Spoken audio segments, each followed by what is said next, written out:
Hello friends, your friend Spencer here. I've taken some time off from my channel, but I want to get back into it a little bit today and do a video called The 7 Pillars of the Pre-Tribulation Rapture. Now, I am an independent fundamental Baptist, and I do hold, and always have held, to the position that the rapture is at the very beginning of the tribulation period, and that the tribulation is a time that God is going to work through the nation of Israel, and that the nation of Israel is not the same as the local New Testament Gentile church. Now, there are 7 doctrinal reasons why I believe that, and I want to give you these 7 doctrinal reasons.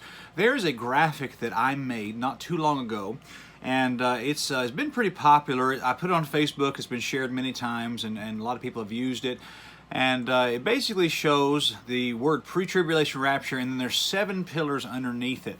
Now, in this video, I want to just go through and just talk about these 7 pillars, not at length, just hit on them and talk about them for just a few minutes and explain to you what I mean by these pillars. First pillar is, number 1, a literal interpretation of the Bible, a literal interpretation of the Bible. Now, for example, you have 2 options when you interpret the Bible. Either you interpret it allegorically or you interpret it literally. An example of allegorical interpretation, one time I went on a door-to-door visitation, and I talked to a woman at a house. She was a Roman Catholic woman, and she was a Mexican lady. And I asked her, why do you guys worship Mary? And she explained to me a verse in John 19:27, where the Lord Jesus is on the cross, and he looks down at John standing next to Mary. And the Lord Jesus said to him, "Behold thy mother." And so John took Mary home and took care of her. Well, she told me that John was a picture of the New Testament church, and that the church is supposed to take care of the Virgin Mary. And I said, man, I don't know how you get that. If you interpret the Bible literally, you just can't get that. And she says, well, that's how we interpret the Bible. And what that is, that's an allegorical interpretation. So if you just interpret the Bible from a strict literal standpoint, and you do not go into these strange secondary, spiritualism of a New Testament text, then, you can come to the pre-tribulation rapture position. Now, there is a difference between interpreting it allegorically and also interpreting it figuratively, using symbolism and typology. There's a difference between the two, and we won't get into that now, but be careful of the allegorical interpretation of the Bible, and just interpret it literally. That's how we come to this position. The second pillar of the pre-tribulation rapture is a distinction between the nation of Israel and the church. Now, I want to say that Israel was a physical, earthly nation, while the church is a spiritual, heavenly body. Okay, so there is a difference between the two. Now, 1 Corinthians 10:32 says this, "Give none offense neither to the Jews, nor to the Gentiles, nor to the church of God." So there's Jews, Gentiles, and the church of God. And so we try to interpret that there is a difference between Israel and the church. Now, in the book of Jeremiah, the Lord spoke about a time of Jacob's trouble, and that was referring to the tribulation period. Now, we do not believe that the local New Testament Gentile church is Jacob. We do not believe that that's Israel. We believe they're 2 different entities. Now, replacement theology is often a pretty common theology today, basically saying that here's the nation of Israel, and that the church just basically replaced that, and this is no more. The nation of Israel is no more. It's gone forever. And that's called replacement theology. Well, that's not exactly what we believe today. It's not what I believe. I believe that God has set aside the nation of Israel for a time. He's working through the New Testament church, but when the church is raptured out, he will go back and work again in the tribulation period through that nation. And that's what that means. Now, the third pillar of the pre-tribulation rapture is the concept that the tribulation is a 7-year period. Okay, it's not a 3.5-year period. It is a 7-year period where God works and Jacob's trouble happens. Daniel 9:27 is the text verse. It says, "And he shall confirm the covenant with many for 1 week. In the midst of weeks he shall cause a sacrifice and the oblation to cease." So 1 week there in the Bible is 7 years, according to Daniel 9:27.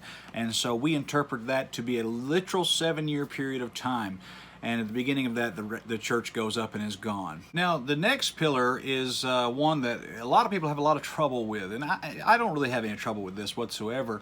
It's the imminent return of the Lord Jesus Christ. Now, I've got several verses in front of me, but the one that seems to really jump out to me is in Romans 13. It says this in Romans 13, verse number 12, the night is far spent, the day is at hand, talking about the second coming of Christ. Verse 11 says, and that knowing the time, that now it is high time to awake out of sleep, for now is our salvation nearer than when we believed. Verse 12, the night is far spent, the day is at hand.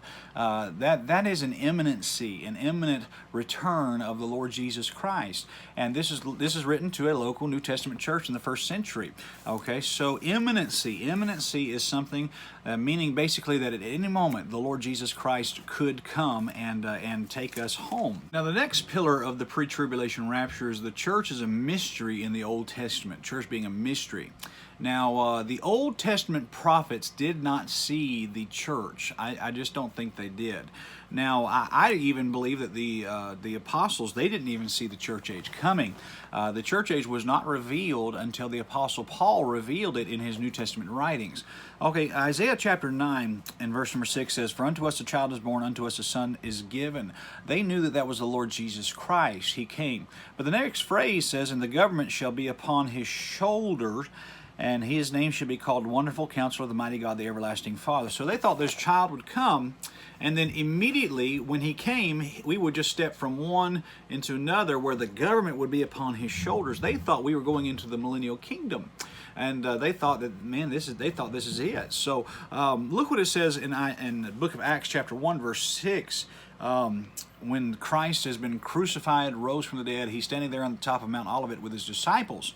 He says this, the disciples said to Christ there, when they therefore were come together, they asked of him, saying, Lord, wilt thou at this time restore again the kingdom to Israel? So they thought that they were going to go from Christ to kingdom. And that's exactly what they thought. But they didn't understand that there was a church age coming, and they did not see that. And so the church is a mystery in the Old Testament mind. And so they didn't see that. And so you have to take that into account when you're dealing with all these prophecies about the Lord coming. That's at the end of the tribulation period, and the kingdom shall be ushered in. So you have to keep that in mind when you're dealing with prophecy. And if you understand that, then the pre-tribulation rapture starts to make a lot more sense. Now, the sixth pillar of the pre-tribulation rapture is a dispensational interpretation of the Bible. I have always called myself a mild dispensationalist. I have no problem with that term.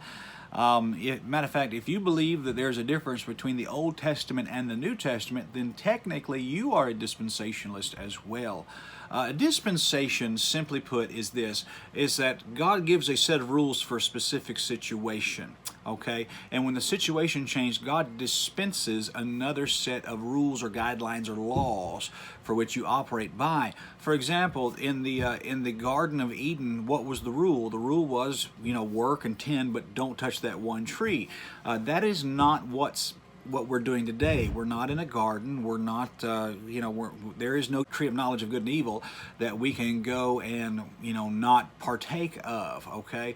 That's not the situation now. Matter of fact, in the Old Testament Israel, there were laws like, for example, if you notice the Virgin Mary, after she had Christ, she had to go to the temple and offer for her purification. Nobody alive is doing that today. Nobody's doing that. Why? Because we live in a different time. There's a different dispensation, if you will. I am a New Testament church believer, and that's what I am. I am not Old Testament Israel. I did not offer bullocks for my sacrifice. I don't have meal offerings. I don't do all that stuff. There is no temple for me to go to today. All right, so we live in a different dispensation, if you will. Now there are themes to the Bible that are very consistent. I believe the theme of grace. I believe in the theme of faith. I believe all that's consistent, woven through the Bible. But there are things through the Bible that are different. I believe that the time of Abraham was different than the time of today. I believe in the time of the pre-flood time of the world before Noah, I believe that was different than today in a lot of aspects. Okay. Now, like I said, there are themes that God operates by consistent all throughout the Bible, no matter what. But there are some differences, and so you have to take that into consideration. For example, the tribulation is not the church age. There's different things happening. There's a mark of the beast being taken, and right now, there is no mark for me to take right now. Okay, so the idea of don't take the mark of the beast, that doesn't apply to me right now, because that's not even in existence, but it will be. Okay, so there are differences of dispensations in the Bible. The New Testament church does not operate by the same exact dietary laws or sacrificial laws that the Old Testament nation of Israel operated by. So once you understand that, then the pre-tribulation rapture will start to come together for you. Now, the last pillar is the distinction between the rapture and the second coming of Jesus Christ.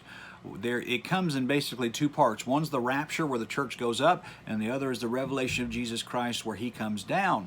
And they're not the same thing. 1 Thessalonians 4 talks about an event where the church people go up to meet the Lord in the clouds. Okay, 2 Thessalonians 5 talks about a different event there, the times and seasons. Now, you can cross-reference 1 Thessalonians 5 with Acts chapter number 1, and you can find a difference there. Basically, the rapture is where God calls his people out of the tribulation, and then the revelation of Jesus Christ is where Christ comes to rule and reign on the planet. They're two different events. They happen at two different times, and that's basically pretty plain from what I see in the Bible. And so, basically, the pre-tribulation rapture is a byproduct of these 7 basic ideas, scriptural concepts that you find in the Bible: literal interpretation of the Bible, distinction between Israel and the church, the tribulation is 1 7-year period, the imminent return of Jesus Christ, the church is a mystery in the Old Testament, a dispensational interpretation of the Bible, and a distinction between the rapture and the second coming. And so that's pretty plain stuff. And so I want to give you something to think about, something to chew on. This was by no means meant to be exhaustive. Just going to hit the high points and move on. And so God bless you, friend. Thank you for taking time to watch this video. Please like and share, subscribe to our channel. We're going to put a lot more good stuff like this up in the future, and hopefully it'll be a help and a blessing to you guys. Thank you so very much. We appreciate you.